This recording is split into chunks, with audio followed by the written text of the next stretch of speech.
Electromagnetic waves.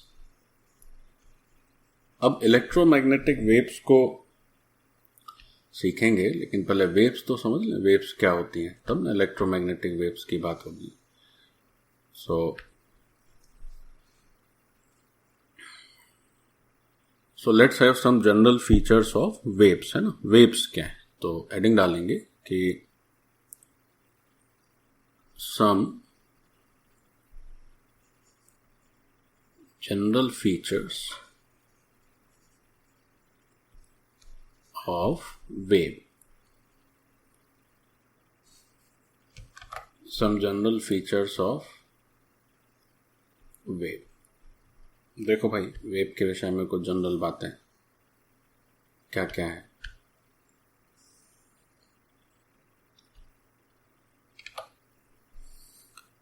तो waves को समझने के लिए एक मैं फिगर आपको ड्रॉ करके दिखा रहा हूं, तो उससे पकड़ में आएगा कि वेव दरअसल क्या है।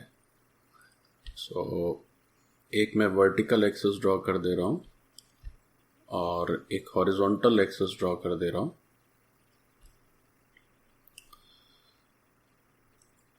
और इस एक्सिस पर एक साइन एक्स टाइप का ग्राफ ड्रॉ कर रहा हूं, है ना। साइन एक्स के ग्राफ से आप लोग परिचित हैं already. Like this, and then this will continue, आगे भी ये चलते रहेगा। थोड़ा और बड़ा कर देते हैं, ठीक है। So let's say this is x axis, ये है आपका वाई एक्सिस, और इस तरह से थोड़ा, क्योंकि फ्री हैंड ड्राइंग है तो थोड़ा सा आड़ा तिरछा बन रहा है, एनीवेज फिर भी काफी ठीक बन गया। तो जब वेव मूव करती है बच्चों, तो इस तरह मूव करती है। वेव कभी भी सीधी लाइन में मूव नहीं करती है ना। तो वेव का नेचर है that it takes a sine x type of curve, या इसी पैटर्न को फिर हम लोग नाम दे देते हैं, चूंकि ये साइन एक्स से जनरेट हुआ है तो नाम दे देते हैं साइनोस्वाइडल कर्व, है ना। तो वेव्स जब मूव करती है तो इस तरह से मूव करती है, ऐसे बढ़ती है, इस साइन एक्स के पैटर्न की तरह ये आगे बढ़ती चली जाती है और ये कंटिन्यू रहती है आगे तक, ठीक। ओके, अब ये जो वेव का जो रिप्रेजेंटेशन है, आपने some general features of wave लिखा है, उसमें आप ऐसा कर सकते हैं कि रिप्रेजेंटेशन ऑफ वेव करके एक और सब हेडिंग लिखी जा सकती है यहां पर, तो नोट कर लेंगे।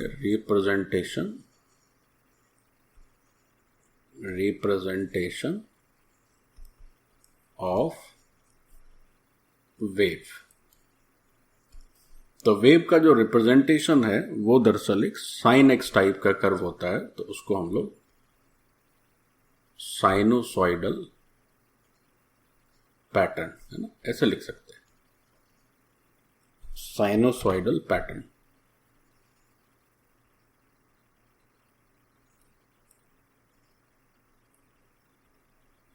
ठीक, तो साइनोसॉइडल जो टर्म है वो दरअसल साइन एक्स से ही जनरेट हुआ है, तो इस पर एक डबल अंडरलाइन कर लेते हैं हम लोग, बिकॉज इट्स इंपॉर्टेंट टर्म। तो ये हो गया साइनोसॉइडल पैटर्न। अच्छा, अब इस वेव में कुछ कुछ अहम टर्म्स होते हैं, वो सीख लेंगे तो हमारा वेव्स का मामला समाप्त हो जाएगा। सबसे पहली बात क्या होती है? सबसे पहली बात ये होती है बच्चों कि ये वेव्स में जो लूप आप देख रहे हैं, एक लूप ऊपर है, फिर एक लूप नीचे है, फिर एक ऊपर है, फिर एक नीचे है, एंड सो ऑन। तो इस लूप की जो हाइट होती है, उस हाइट को एक नाम दिया जाता है क्रेस्ट, या आप ऐसे कह लें, इस लूप का जो हाईएस्ट पॉइंट है, this highest point of the upper loop is known as crest, CREST। So this is your crest. और जो नीचे वाला लूप है, इसका जो लोअर मोस्ट पॉइंट है, this lowermost point is termed as trough, TROUGH। So this is crest and this is trough. तो कोई कुछ पूछे कि क्रेस्ट क्या है, तो आप कहेंगे कि लूप का हाईएस्ट पॉइंट। कोई कहे ट्रॉ क्या है तो आप कहेंगे लूप का लोएस्ट पॉइंट जो सबसे नीचे होता है. So this is crest and this is trough. अच्छा, अब क्रेस्ट क्या होगा, बार बार क्रेस्ट मिलेंगे, ऐसे बार बार ट्रॉ भी मिलेंगे. तो दो कॉन्जिक्यूटिव क्रेस्ट के बीच का अगर डिस्टेंस मेजर किया जाए या दो कॉन्जिक्यूटिव ट्रॉ के बीच का डिस्टेंस मेजर किया जाए तो both these distances are same and these distances are termed as wavelength. इन्हें हम क्या नाम दे देते हैं बच्चों, वेवलेंथ नाम देते हैं, है ना. सो लेट्स से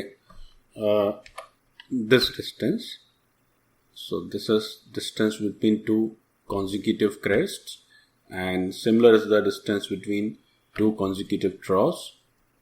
So ये जो distance है ये distance कहलाएगी आपकी wavelength और इस wavelength को represent करते हैं हम लोग एक term lambda से, है ना.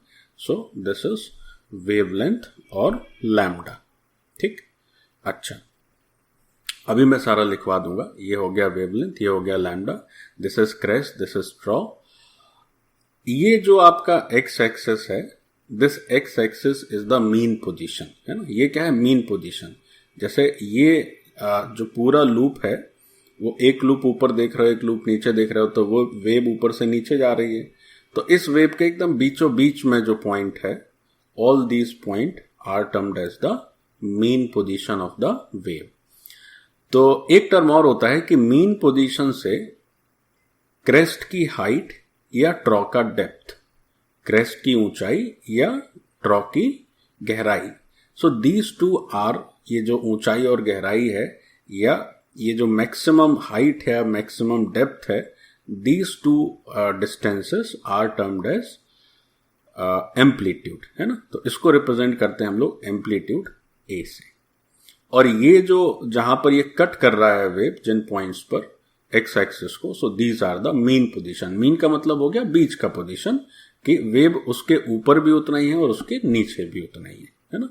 तो crest, ट्रॉ, wavelength, amplitude, mean position. ठीक. अब पहले इतना लिख लेते हैं फिर आगे करेंगे. ये फिगर ड्रॉ कर लिया बच्चों सबने. ये सारे जो भी टर्म्स हमने पढ़े हैं इनको हम लोग नोट डाउन कर लेते हैं कि इसका क्या मतलब है, फिर आगे करेंगे. तो नाउ एक एक करके जो भी हमने अभी फीचर समझे हैं वेव्स के, उनको हम लोग थोड़ा डिस्क्रिप्शन लिख लेते हैं. So first was wavelength.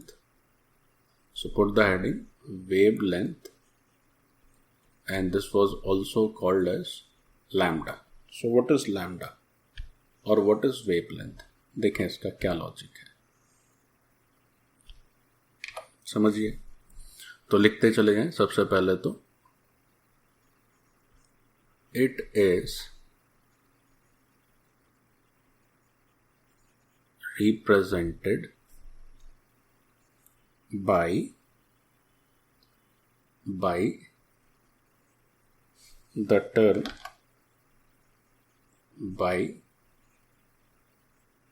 term lambda. Lambda को ऐसे लिखा जाता है. इसको एक इन्वर्टेड कॉमा में इनक्लोज कर देंगे, full stop. It is the distance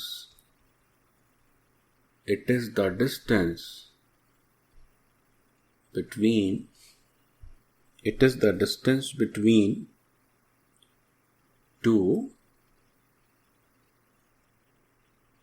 consecutive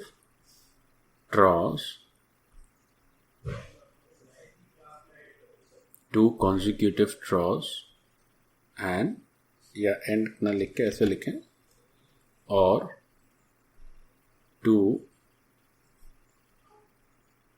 consecutive crests.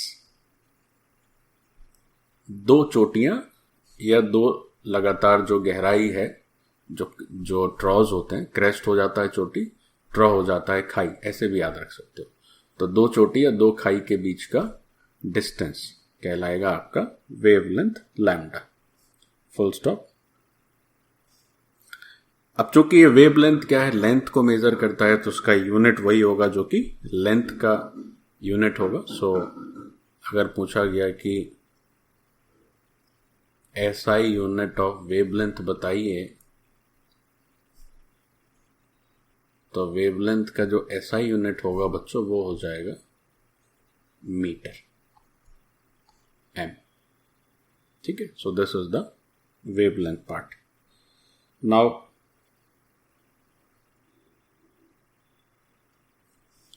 Second is, ये हो गया कंप्लीट। अब दूसरा लिखते हैं। दूसरा है आपका amplitude.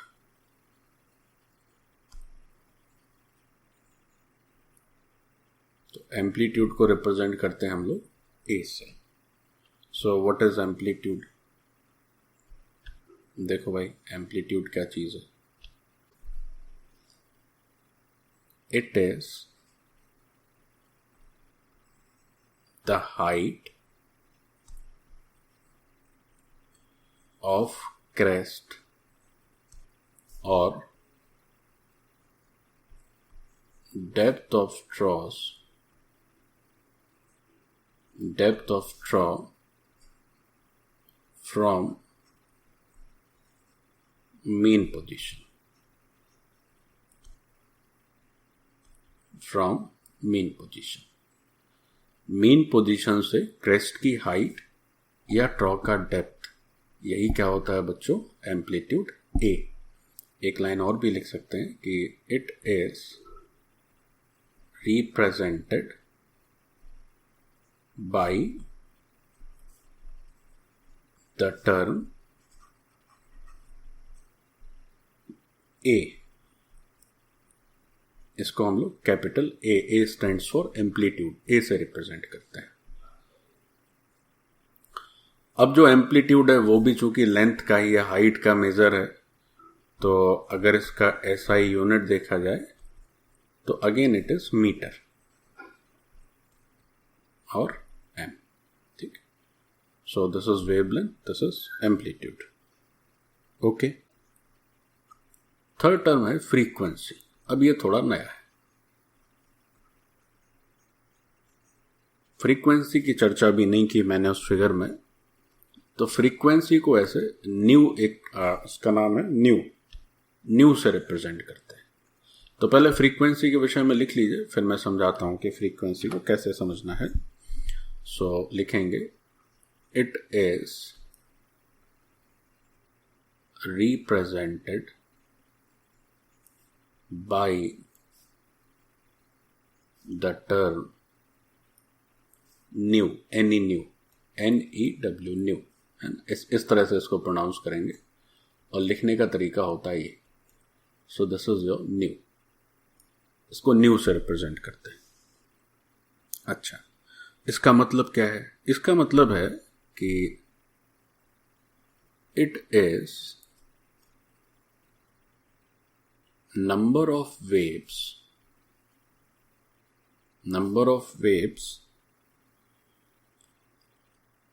passing through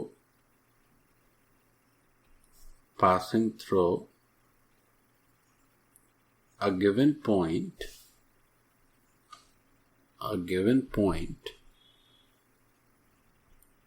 in 1 second।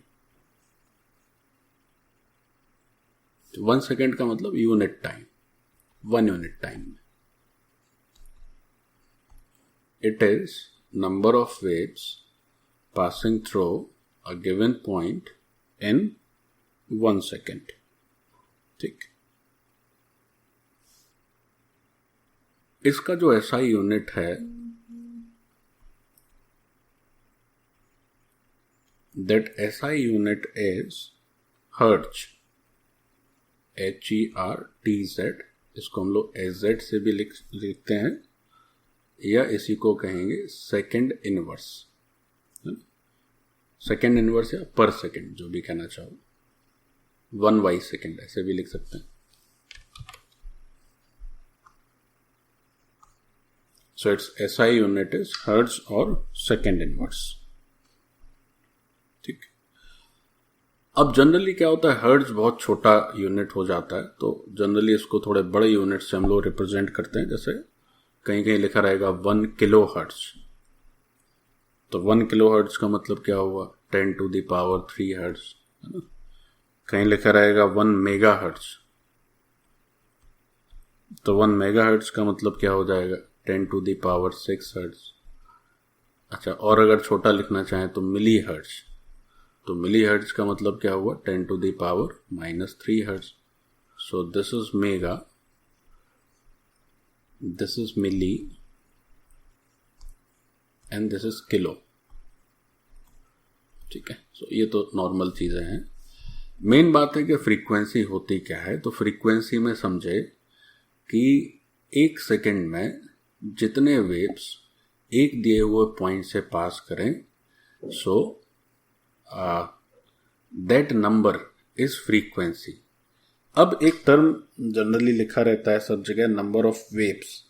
तो ये नंबर ऑफ वेव्स क्या है, नंबर ऑफ वेव्स समझ रहा था। नंबर ऑफ वेव का मतलब क्या है, फ्रीक्वेंसी का जरा मतलब समझें। फ्रीक्वेंसी का मतलब क्या है, ये y हो गया, ये x हो गया। देखो, माना कि ये एक पॉइंट है A, है ना, ये एक पॉइंट है A, और A पॉइंट यहां भी है, ऊपर भी है, नीचे भी है। अब ये जो आपका वेव है वो इस तरह से मान लीजिए मूव कर रहा है, इस तरह से आगे बढ़ रहा है। तो इस तरह से आगे बढ़ेगा तो क्या होगा, ए से पास करेगा, है ना, ए से पास करेगा। ऐसे ये वाला वेव भी क्या आगे बढ़ रहा है, तो ये वाला वेव भी क्या होगा, ए से पास करेगा। ये भी क्या करेगा, ए से पास करेगा। ठीक, ये भी ए से पास करेगा। या तो मैं और थोड़ा सा सही दिखाने के लिए ऐसा कर लेते हैं, नहीं ठीक है चलो, ठीक, तो ये दोनों पॉइंट ए से पास करेंगे। अब फ्रीक्वेंसी का मतलब क्या है, तो मैंने कहा number of waves passing through a given point in 1 second per unit time. तो जैसे या ए को यहां ना बना के थोड़ा यहां बना लेते हैं, थोड़ा आपको समझने में इजी हो जाएगा। ए से यहां पर है, ठीक, और ये वाला जो ए है इसको हम बना लेते हैं इस side. Let's say this is point A, ठीक। तो ये जो पॉइंट ए है, इससे ये वाली वेव भी पास कर रही है, ये वाली वेव भी पास कर रही है। तो नंबर ऑफ वेव्स का मतलब होता है नंबर ऑफ वेव पैटर्न्स। जहां नंबर ऑफ वेव्स लिखा हुआ है, तो कहीं भी अगर नंबर ऑफ वेव्स लिखा हुआ है तो वेव्स तो कंटिन्यूअस होती है। ऐसा तो नहीं होता है कि भाई ये एक वेव आ गई, फिर मैदान साफ है, फिर दूसरी वेव आ गई, फिर खाली है, फिर तीसरी वेव आ गई, ऐसा तो होता नहीं है। ये तो वेव लगातार चलती रहती है। तो नंबर ऑफ वेव्स का मतलब हुआ number of wave patterns, number of wave patterns, ठीक। अच्छा, अब ये जो नंबर ऑफ वेव पैटर्न्स हैं, तो एक पैटर्न आप देख रहे हो यहां से यहां तक, ये एक ऊपर का लूप, एक नीचे का लूप मिलके एक वेव पैटर्न हो गया, फिर ऊपर का लूप, फिर एक नीचे का लूप, फिर एक नया पैटर्न बन गया। तो ये एक पैटर्न, ये हो गया एक पैटर्न। तो 1 सेकेंड में मान लीजिए हमने कहा कि इस वेव के 10 पैटर्न इस पॉइंट ए से पास होके और आगे बढ़ जाती है वेव। तो अगर 10 पैटर्न पास हो रहे हैं तो उसकी जो फ्रीक्वेंसी है वो क्या है, 10 पैटर्न्स पर सेकेंड, है ना, या 10 हर्ट्ज। अच्छा, ऐसे यहां भी है, ये वेव थोड़ा सा अलग है। अब ऊपर का वेव और नीचे के वेव का फर्क बस ये है कि ऊपर के वेव में ये जो वेव लेंथ है दिस इज लॉन्ग, ये थोड़ा सा ज्यादा है, और नीचे के वेव का जो वेव लेंथ है वो वेव लेंथ कम है। जैसे अगर हम वेव लेंथ ड्रॉ करें तो हमने सीखा है कि wave length is the distance between 2 consecutive crest और कॉन्जिक्यूटिव ट्रॉस। तो अगर 2 कॉन्जिक्यूटिव क्रेस्ट के बीच का डिस्टेंस λ1 है और यहां पर वही डिस्टेंस λ2 है, तो इन दोनों वेव में ये फर्क तो आप क्लियर देख पा रहे हैं that λ1 is greater than λ2, λ1 is greater than λ2, so number of waves is equal to number of wave patterns। अच्छा, अब एक बात और समझिए, जैसे हमने कहा कि भाई अगर मान लीजिए दोनों वेव सेम स्पीड से चल रही है ना, दोनों का स्पीड कैसा है, सेम स्पीड से आगे बढ़ रही है, तो ये जरा सोच के बताइए कि 1 सेकंड में ऊपर वाले वेव के ज्यादा पैटर्न पास होंगे या नीचे वाले वेव के ज्यादा पैटर्न पास होंगे।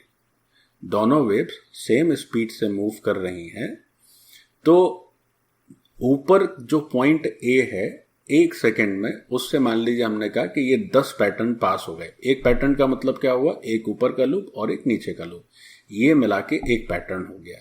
या ऐसे भी समझा जा सकता है कि 2 कॉन्जिक्यूटिव ट्रॉस के बीच का, देखो जरा मेरी बात को गौर से सुनो, एक पैटर्न हो गया जिसमें कि 2 लूप आ रहे हैं, एक ऊपर वाला एक नीचे वाला। क्या हम एक पैटर्न को से ये हो गया आपका, मान लेते हैं इसको हमने नाम दे दिया 1, 0.1, 0.2, 0.3, 4, 5।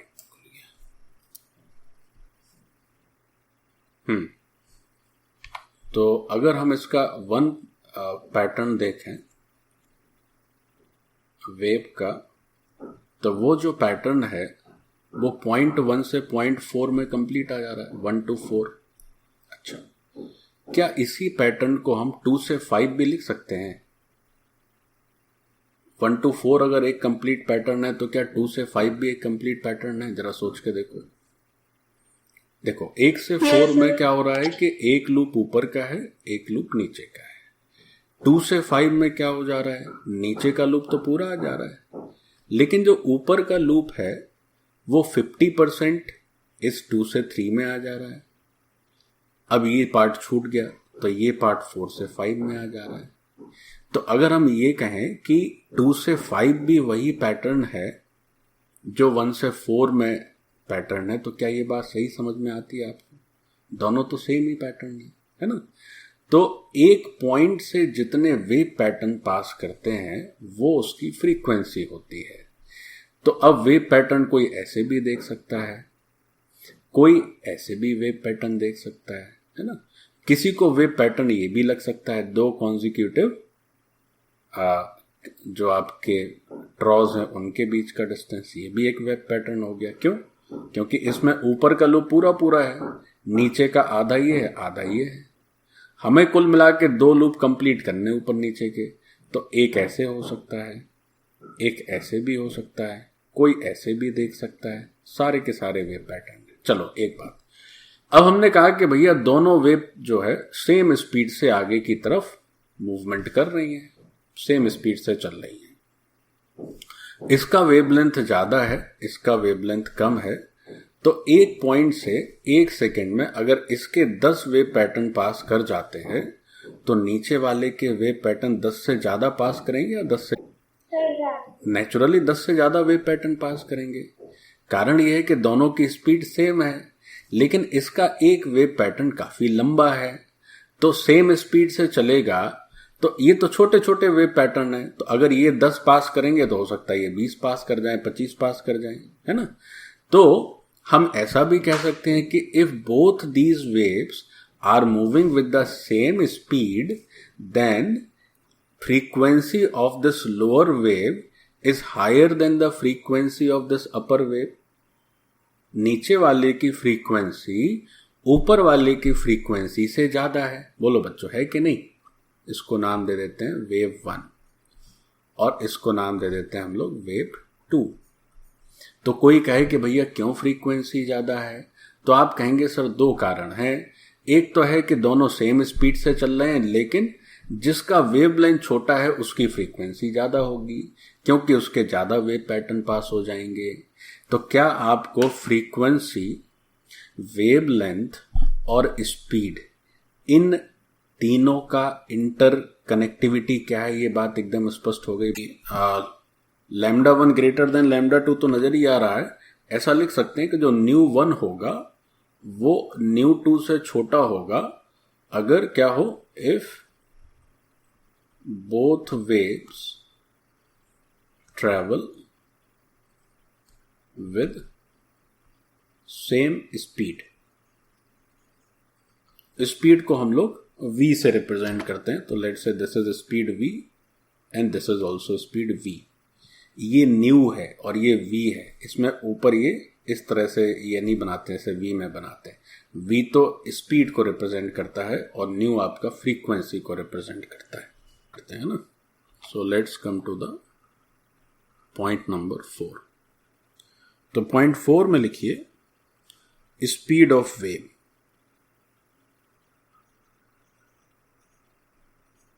स्पीड ऑफ वेव, तो स्पीड ऑफ वेव को आप v से रिप्रेजेंट करते हो।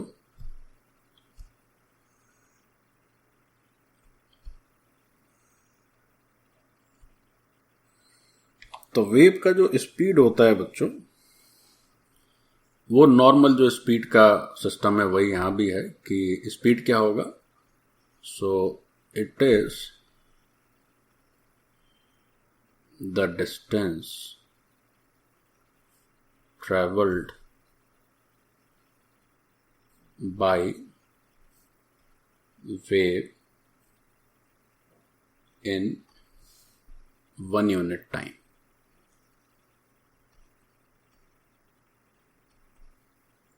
It is the distance traveled by wave या per unit time, ऐसे लिख दो।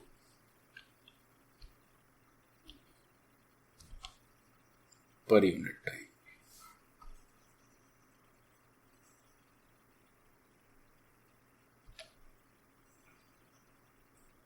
तो नॉर्मल जो डिस्टेंस पर यूनिट टाइम होता है स्पीड का डेफिनेशन, वही डेफिनेशन यहाँ भी चलता है। और चूंकि स्पीड है तो जो SI यूनिट आएगा, वो जो स्पीड का SI यूनिट है वही रहेगा। So this is metre per second, और you can say m/s। So this is speed of wave. ठीक, चलिए अब ये जो स्पीड ऑफ वेव का फॉर्मूला है वो फॉर्मूला हो जाता है v is equal to nu into lambda.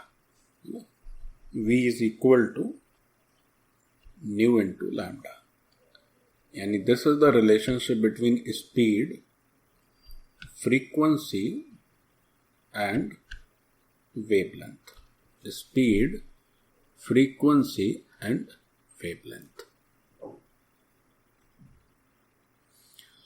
इसको भी हम लोग समझ सकते हैं कि फॉर्मूला यही क्यों आया।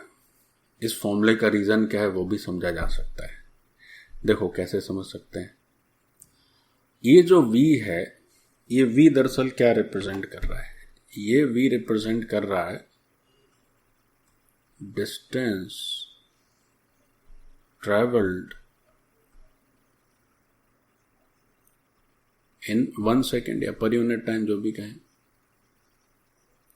ठीक, अच्छा यहां देखो ये न्यू और लैम्डा क्या रिप्रेजेंट कर रहे हैं?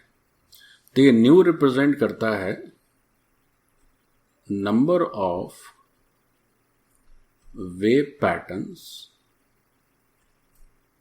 passing through a point,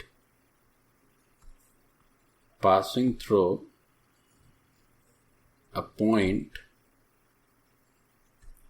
in 1 second, है ना। So this is your new or frequency। और ये लैम्डा क्या रिप्रेजेंट करता है? लैम्डा रिप्रेजेंट करता है length of one wave pattern. देखो एक वेव पैटर्न का लेंथ लैम्डा के बराबर होता है कि नहीं होता है? और न्यू किसको रिप्रेजेंट करता है कि 1 सेकेंड में एक दिए हुए पॉइंट से कितने वेव पैटर्न पास हो गए। तो हमने कहा कि मान लीजिए 10 वेव पैटर्न पास हुए और हर वेव पैटर्न का लेंथ से कुछ x है। तो 1 सेकेंड में इस वेव ने कितनी लेंथ ट्रैवल करी? तो जितने वेव पैटर्न पास हुए इनटू हर वेव पैटर्न का लेंथ। अरे बच्चों मेरी बात समझ आ रही कि नहीं आ रही? v का मतलब क्या होता है? Distance travelled per unit time. तो हमने कहा कि भाई 1 सेकेंड में मान लीजिए किसी भी पॉइंट से 10 वेव पैटर्न पास हो रहे हैं और हर वेव पैटर्न की लेंथ x मीटर है। तो तो 1 सेकेंड में कितना लेंथ चल लिया उस वेव ने, तो 10 इंटू एक्स, तो वो 10 इंटू एक्स ही क्या है, इतने मीटर ट्रेवल किया वेव ने 1 सेकेंड में. So this is the distance travelled in 1 second. So that is why speed of the wave is frequency into wavelength. v is equal to nu. तो हमारा जो formula बना वो बन गया v is equal to nu into lambda. तो यहां से जो न्यू आया वो आ गया v बाई लैम्डा. ठीक. तो अगर ऐसे कहा जाए कि इफ v इज कांस्टेंट, यानी कि स्पीड चेंज ना करी जाए, तो जो न्यू है वो directly proportional to 1 by lambda होगा कि नहीं होगा. यानी कि फ्रीक्वेंसी वेव लेंथ के इनवर्सली प्रोपोर्शनेट होगी कि नहीं होगी. या यूं कहें कि फ्रीक्वेंसी आप बढ़ाओगे तो जो वेव लेंथ है वो कम होना चाहिए कि नहीं होना चाहिए. तो ये बात अभी हमने थोड़ी देर पहले भी समझी थी. जो नीचे वाला वेव था उसकी वेवलेंथ छोटी थी तो फ्रीक्वेंसी उसकी ज़्यादा हो गई. क्यों? क्योंकि उसके ज़्यादा वेव पैटर्न पास कर रहे थे, है ना. तो ये भी एक बहुत इंपॉर्टेंट टर्म है कि v is constant then nu is indirectly proportionate to lambda. तो इसको भी क्या करें बच्चों, एक डब्बे में बंद कर लेते हैं हम. So these are very important type of terms जो अपने को याद रखने रहते हैं.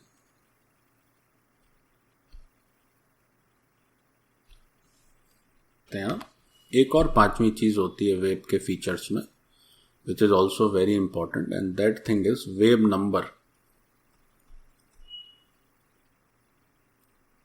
है ना, वेव नंबर. और ये वेव नंबर जो होता है दैट इज न्यू बार. जो फ्रीक्वेंसी का नोटेशन है न्यू, उस न्यू के ऊपर एक बार लगा दीजिए, छोटी सी लाइन खींच दीजिए जिसको कि हम बार कहते हैं. सो that is the wave number. So what is the wave number? Wave number का मतलब क्या है? तो सबसे पहले तो ये लिख लेंगे कि it is represented by the term new bar, full stop, full stop. अब न्यू बार होता है वेव लेंथ का इनवर्स. सो एक लाइन और लिखेंगे, it is reciprocal, it is reciprocal of lambda. It is reciprocal of lambda and defined as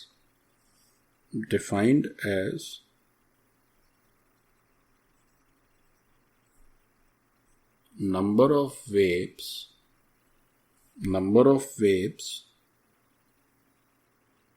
pattern, number of wave patterns लिखना चाहिए था बच्चों.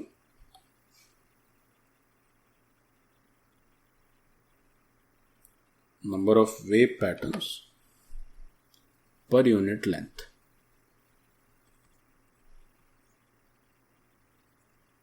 Full stop. So what is nu bar? Nu bar is 1 by lambda. Nu bar क्या हो गया? Lambda का reciprocal, wave length का reciprocal. ये हो जाता है तुम्हारा न्यू बार.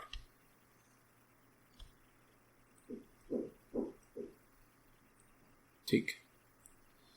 अब जैसे कहें कि भाई सर वेव नंबर का मतलब आपने समझाया कि ये जो है वो नंबर ऑफ वेव पैटर्न्स है per unit length. This is number of wave patterns per unit length. तो क्या ये बात समझ आ रही है कि ये 1 बाई लैम्डा ही होना चाहिए? कैसे? इसको एक्सप्लेन करते हैं फॉर्मूले को. तो हमने लिखा कि लैम्डा मीटर्स का मतलब हुआ 1 वेव पैटर्न. तो 1 मीटर का मतलब क्या हुआ, तो आप कहेंगे 1/λ वेव पैटर्न हो गया, है ना। तो ये तुमने सीखा वेव नंबर का मतलब। तो अब 5 चीजें समझ गए, lambda, amplitude, frequency, wave number, speed, और किसका किससे क्या ताल्लुक है ये भी बात समझ गए।